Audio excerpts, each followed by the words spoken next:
Hello friends, आप देख रहे हैं स्टडी विद प्रीति। आज मैं आपको पढ़ाऊंगी क्लास 6 की हिस्ट्री की एनसीईआरटी का सेकंड चैप्टर। तो चलो बच्चों शुरू करते हैं। पाठ 2, पाषाण काल, आखेटक, संग्राहक एवं उत्पादक मानव। घर हमें जाड़े से, गर्मी से तथा बारिश से सुरक्षा प्रदान करता है। इसमें रहकर हम अपने सभी कार्यों को भलीभांति कर लेते हैं। किंतु एक समय ऐसा भी था जब मनुष्य घर बनाना नहीं जानते थे। तब वे जंगलों में रहते थे। जंगली जानवरों से अपनी सुरक्षा तथा उनका शिकार करने के लिए उनके पास केवल पत्थर के ही औजार थे। तो बच्चों, प्राचीन काल में मानव कहाँ रहते थे? जंगलों में रहते थे। उनके पास अपना घर नहीं था, उनके पास औजार नहीं थे, पत्थर के ही औजारों का वे प्रयोग करते थे। तो उन मानव में परिवर्तन कैसे आया, चलिए समझते हैं। मानव शास्त्रियों के अनुसार आज से लगभग 2 करोड़ वर्ष पूर्व मानव विकास की प्रक्रिया प्रारंभ हुई। इस समय उनमें कुछ महत्वपूर्ण शारीरिक परिवर्तन हुए, जैसे दोनों पैरों पर खड़े होकर सीधे चलना, अंगूठे के कारण वस्तुओं को पकड़ने की क्षमता का विकास होना, जिससे महत्वपूर्ण कार्यों को कर लेना, मस्तिष्क के आकार एवं क्षमता में विस्तार, मनुष्य में लंबाई, चौड़ाई और गहराई या ऊंचाई को देखने की क्षमता, जिसको त्रिपार्श्वदर्शी दृष्टि कहते हैं, का होना, मानव के विकास, विभेद आदि की जानकारी देने वाले मानव शास्त्री कहलाते हैं। मानव के शारीरिक विकास की यह प्रक्रिया चलती रही तथा उसमें धीरे धीरे विकास होता गया, जैसा कि नीचे के चित्र से स्पष्ट होता है। तो बच्चों, आप ये चित्र देख रहे हैं। मानव में धीरे धीरे विकास इस तरीके से हुआ। पहले इस तरीके से मानव था, छोटा था, उसकी लंबाई कम थी, फिर थोड़ा सा उससे बड़ा हुआ, उसकी लंबाई में वृद्धि हुई, फिर थोड़ा सा उससे और बड़ा हुआ, फिर थोड़ा सा उससे और लंबा हुआ, फिर धीरे धीरे मानव ने औजार बनाने शुरू कर दिए। तो ये आप देख सकते हैं मानव का विकास क्रम। चलिए बच्चों, हम लोग अपना पेज पलट लेते हैं।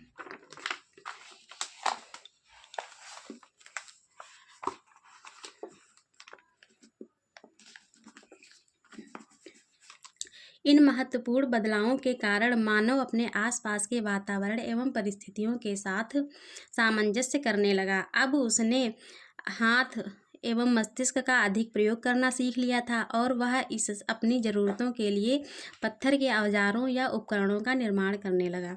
इन्हीं पत्थर के औजारों से हमें उसके होने का पता चलता है। ठीक है बच्चों, तो अब देखते हैं पाषाण काल किसे कहते हैं। पाषाण अर्थात पत्थर काल अर्थात समय।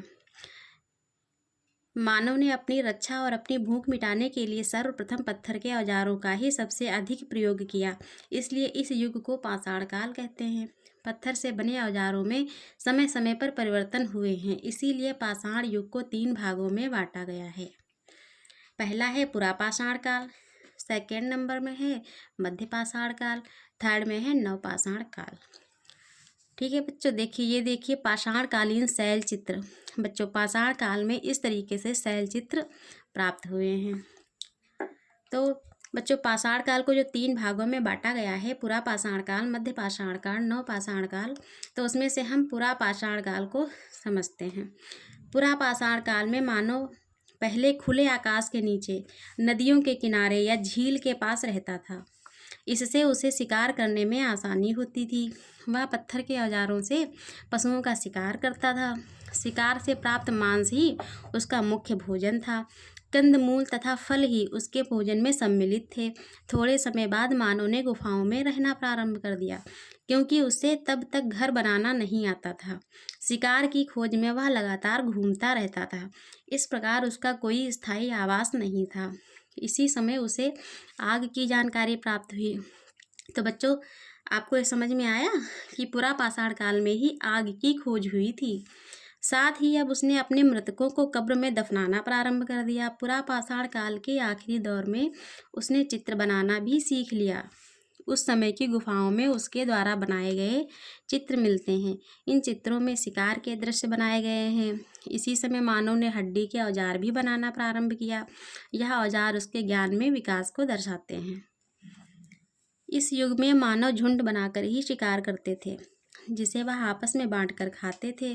मानव यह समझ चुका था कि वह तभी जीवित रह सकता है जब वह दूसरों के साथ मिलकर चले। इस प्रकार एक दूसरे का सहयोग करने की भावना इस युग में विकसित हो चुकी थी। उत्तर प्रदेश के मिर्ज़ापुर जिले में मिली कुछ गुफाओं से पता चलता है कि मानव समूह में रहते थे। तो मिर्ज़ापुर में जो गुफाएं मिली हैं उससे यह पता चलता है कि मानव समूह में रहते थे, मतलब एक साथ रहते थे। अब बच्चों समझते हैं कि पाषाण काल के जो मानव थे, पुरा पाषाण काल के, वो कैसे करते थे शिकार, मतलब शिकार कैसे करते थे। तो बच्चों आप देख लीजिए, इस चित्र में आपको पुरा पाषाण कालीन पत्थर के औजार दिखाई दे रहे हैं। पुरा पाषाण काल में इस तरीके से औजार बनाए जाते थे, पत्थर के औजार। आदि मानव के पास ना ही जंगली जानवरों जैसे पैने नाखून थे, ना ही नुकीले दांत थे, ना जबड़े थे और ना ही सींग। उसकी बड़ी समस्या अपने से ज़्यादा ताकतवर जंगली जानवरों से रक्षा करने व उनका शिकार करने की थी। इसके लिए उसने पत्थर के औजारों का निर्माण व प्रयोग किया, क्योंकि उसे पत्थर आसानी से प्राप्त हो जाते थे। यह मानव की आखेटक अवस्था थी। इस युग के पत्थर के औजार आकृति में सुडौल नहीं थे, ये बेडौल एवं भौड़ी आकृति वाले थे। नेक्स्ट पेज पे देखते हैं बच्चों, कैसे जाना आग जलाना। तो बच्चों आइए समझते हैं कि पुरा पाषाण काल के मानवों ने कैसे जाना कि आग भी जलाई जाती है, मतलब आग जलाना कैसे सीखा। औजार बनाने के लिए वे एक पत्थर पर दूसरे पत्थर से चोट मारते थे। एक पत्थर से दूसरा पत्थर टकराने पर चिंगारी निकलने वाली चिंगारी से उन्हें आग का ज्ञान हुआ। इससे वह सूखी पत्तियों, लकड़ी की टहनियों आदि को जलाते थे। तो बच्चों ये देखिए, पत्थर से पत्थर पर प्रहार किया। कभी आपने बचपन में ये प्रयोग किया है कि पत्थर से पत्थर पर प्रहार करने से चिंगारी निकलती है, जिससे प्राचीन मानव को आग के बारे में पता चला। आग की खोज, ये देखिए, सोचिए और लिखिए कि आग का ज्ञान होने के बाद उनके जीवन में क्या परिवर्तन आया होगा। तो बच्चों आप भी सोच सकते हैं कि जब मानव के जीवन में आग की खोज नहीं हुई थी तब उनका जीवन कैसा था, आग की खोज होने के बाद उनका जीवन मतलब कैसा हो गया। आग की खोज इस युग की महान उपलब्धि थी। तो पुरा का पाषाण काल में आग की खोज जो थी बच्चों, वो महान उपलब्धि थी। तो चलिए बच्चों, आपने पुरा पाषाण काल के बारे में पढ़ लिया। अब दूसरा काल है मध्य पाषाण काल। मध्य पाषाण काल के बारे में जानते हैं। ये देख लीजिए बच्चों, मध्य पाषाण कालीन औजार, ये मध्य पाषाण कालीन औजार हैं। मध्य पाषाण काल के औजार पुरा पाषाण काल की अपेक्षा आकार में छोटे हो गए। इस समय प्रकृति में अनेक परिवर्तन हुए, जिसका प्रभाव मानव जीवन पर पड़ा। नई परिस्थिति से तालमेल बैठाने के लिए उसने छोटे उपकरण बनाना प्रारंभ किया। जलवायु पहले की अपेक्षा गर्म हुई, फलस्वरूप जहाँ जहाँ बर्फ जमी थी वह पिघल गई। पृथ्वी की उर्वरक शक्ति का विकास हुआ तथा घास एवं वनस्पतियों के मैदान विकसित हुए। घास को खाने वाले छोटे जानवर जैसे हिरण, खरगोश, भेड़, बकरी आदि पैदा हुए। मानव ने अपने आप उगी घासों को एकत्र करने लगा। इन घासों में कई आज के अनाजों की पूर्वज थी। इनका प्रयोग मानव ने अपने भोजन में किया। इस प्रकार वह अब संग्राहक बन गया। मानव ने इसी समय कुत्ते को पालतू बनाया। कुत्ता मानव का प्रथम पालतू पशु है। तो बच्चों कुत्ता जो है मानव का प्रथम पालतू पशु है, जो मध्य पाषाण काल में शुरुआत हुई थी पशुपालन की। उसमें कुत्ता जो है पहला पालतू पशु है। कैसे हुआ खेती का ज्ञान? तो बच्चों आइए जानते हैं खेती का ज्ञान कैसे हुआ। पुरातत्ववेत्ताओं का मत है कि अपने आप उगे हुए अनाजों को मानव ने एकत्रित करना शुरू किया। अनाज के कुछ दाने गीली मिट्टी में अथवा इधर उधर गिरे होंगे।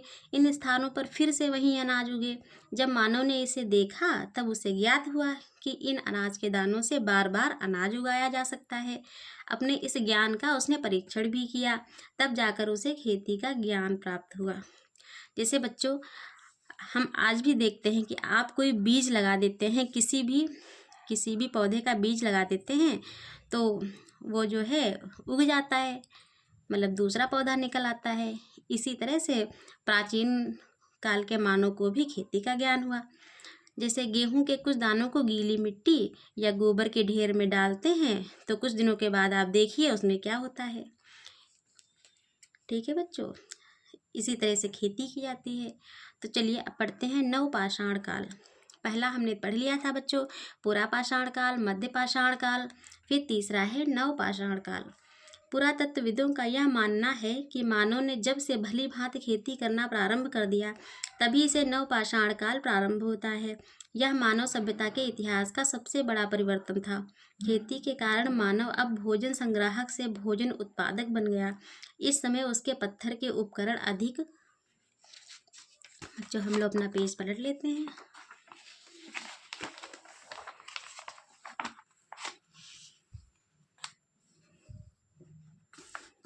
अधिक उपयोगी एवं सुडौल थे क्योंकि उन्हें अधिक कुशलता से बनाया गया था। यह उपकरण घिस कर चमकदार बनाए गए थे।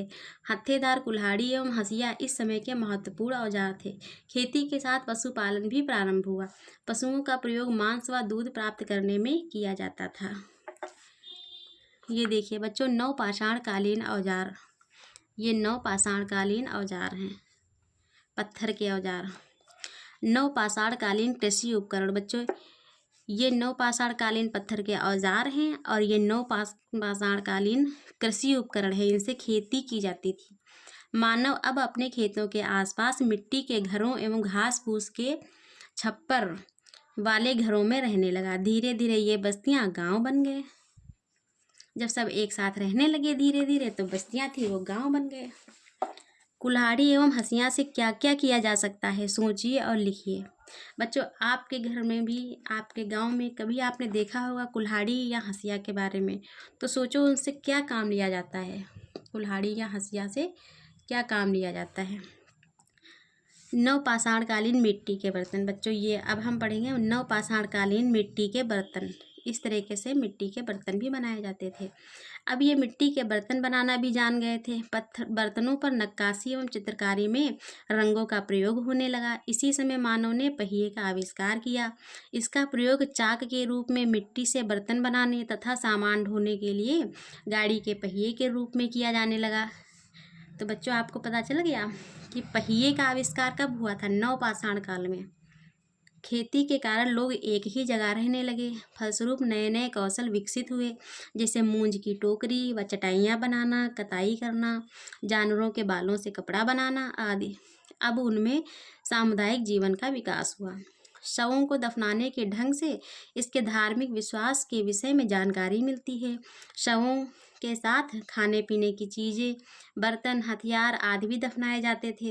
इन लोगों का विश्वास था कि मरने के बाद भी व्यक्ति इनका उपयोग करेगा।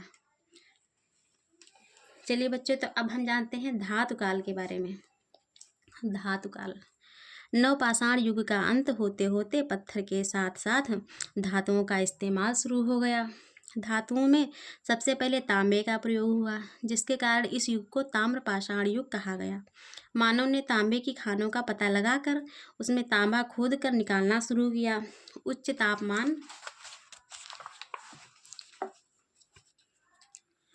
तापमान में तांबे को पिघलाना तथा सांचे की सहायता से धातु द्रव को विविध रूप देना भी उन्होंने सीख लिया। यह मानव विकास की एक और महत्वपूर्ण खोज थी। धीरे धीरे मानव ने तांबे व टिन को मिलाकर मिश्रित धातु कांसा बनाना सीख लिया। तो बच्चों आपको पता चला कि तांबे और टिन को मिलाकर कांसा बनाया जाता है। मानव जीवन उसकी प्रगति एवं संघर्ष की कहानी है। प्रारंभिक मानव ने अपनी समस्याओं से जूझते हुए अपने को जीवित रखा, अपनी उन्नति की एवं अपने को सभ्य बनाया। तो बच्चों हमारा ये दूसरा चैप्टर भी पूरा हुआ। अगर आप पहला चैप्टर पढ़ना चाहते हैं तो मेरी फर्स्ट वीडियो देख लीजिए, और अगला चैप्टर हम लाएंगे चैप्टर 3 अगले वीडियो में। अगर आपको ये वीडियो अच्छी लगी हो तो चैनल को सब्सक्राइब कर लें। Thank you.